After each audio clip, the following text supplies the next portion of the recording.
Hey guys, so now I will be talking about chapter 9 and a relationship in my life that's been terminated.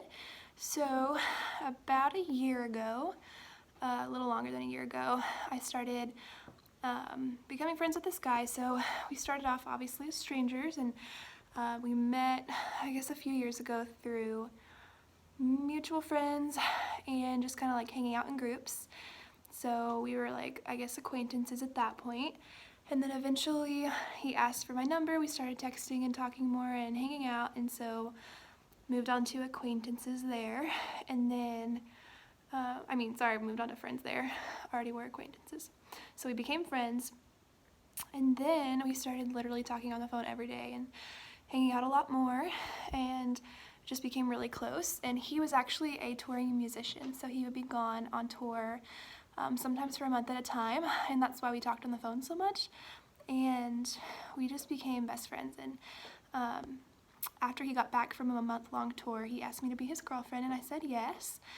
And so we dated for about 5 months, and the first few months we just became closer and hung out all the time. And then towards the last 2 months or so, we started just having more arguments about little things and realizing we have a lot of differences, and like differences in our desires for the future and like wanting to have families and stuff like that. And so we just started to realize like things were maybe not working as well as we had expected. And so eventually, I guess for a while, we had that turmoil of just arguing a lot, and then it de-intensified whenever we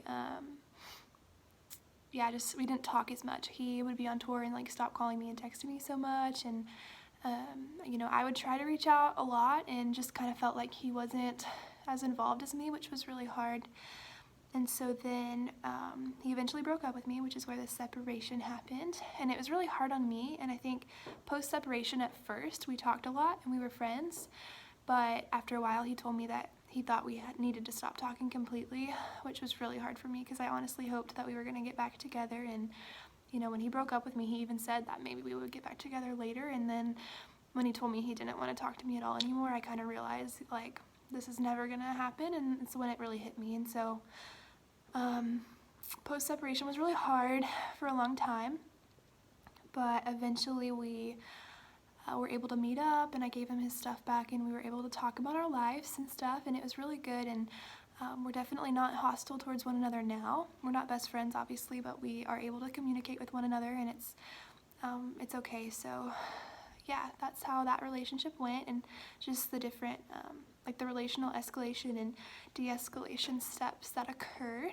So I also wanted to talk about another student's post that impacted me. So the student's name was Catherine, and she made a post about some words that have impacted her and stayed with her, and they were from her dad. And she gave an acronym that is IIWII, standing for It Is What It Is.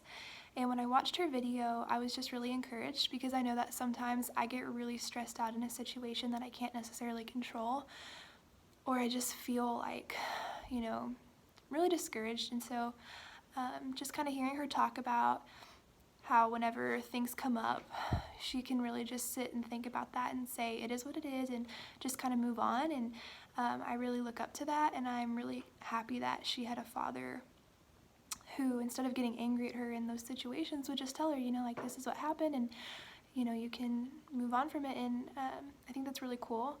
And I think that having an acronym for something makes it really memorable, and it's something that I plan to remember in times of stress or difficulty in the future. So I'm really happy that she shared that with everybody, and that I was able to hear those words of encouragement and just kind of like memorize her acronym for the future myself as well. So thank you, Catherine, for that, and thank y'all for listening to my post. I hope y'all have a great day.